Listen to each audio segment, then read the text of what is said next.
ಗದಗ ಜಿಲ್ಲೆಯ ಮುಂಡರಗಿ ಪಟ್ಟಣದಲ್ಲಿ ಬಿಜೆಪಿ ಯುವ ಮೋರ್ಚಾ ಏರ್ಪಡಿಸಿದ್ದ ಪ್ರಧಾನಮಂತ್ರಿ ನರೇಂದ್ರ ಮೋದಿಜಿ ಅವರ ಜನ್ಮದಿನದ ಅಂಗವಾಗಿ ಸೇವಾ ಪಾಕ್ಷಿಕ ಅಭಿಯಾನ 2025 ನಮೋ ಯುವ ರನ್ ವಾಕಥಾನ್ ಸಂದರ್ಭದಲ್ಲಿ ರಸ್ತೆಯ ಮೇಲೆ ಕುಳಿತು ತಿಂಡಿ ಸವಿದ ಶಾಸಕ ಡಾಕ್ಟರ್ ಚಂದ್ರು ಲಮಾಣಿ ಸರಳತೆಯನ್ನ ಮೆರೆದಿದ್ದಾರೆ. ಈ ಸಂದರ್ಭದಲ್ಲಿ ಶಾಸಕ ಡಾಕ್ಟರ್ ಚಂದ್ರು ಲಮಾಣಿ ಇವರನ್ನು ತುಂಬಾ ಕುತೂಹಲದಿಂದ ನೋಡಿದ ಸಾರ್ವಜನಿಕರು ಹಾಗೂ ಪಕ್ಷದ ಕಾರ್ಯಕರ್ತರು ಸರಳ ವ್ಯಕ್ತಿತ್ವದ ಶಾಸಕರ ನಡೆಯನ್ನ ಪ್ರಶಂಸಿಸಿದ್ದಾರೆ. ಶಾಸಕರು, ಸಚಿವರು ಎಂದರೆ ಏನೇನೋ ಕಲ್ಪಿಸಿಕೊಳ್ಳುವ ಜನರ ಮಧ್ಯೆ ಸರಳತೆಯನ್ನ ಮೆರೆಯುವ ಜನಪ್ರತಿನಿಧಿಗಳನ್ನ ಕಂಡಾಗ ಜನರು ತುಂಬಾ ಖುಷಿ ಪಡುತ್ತಾರೆ.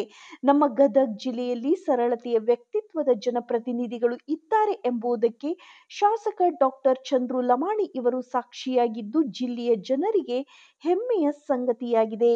ವರದಿ ಚಂದ್ರಶೇಖರ್ ಸೋಮಣ್ಣನವರ್.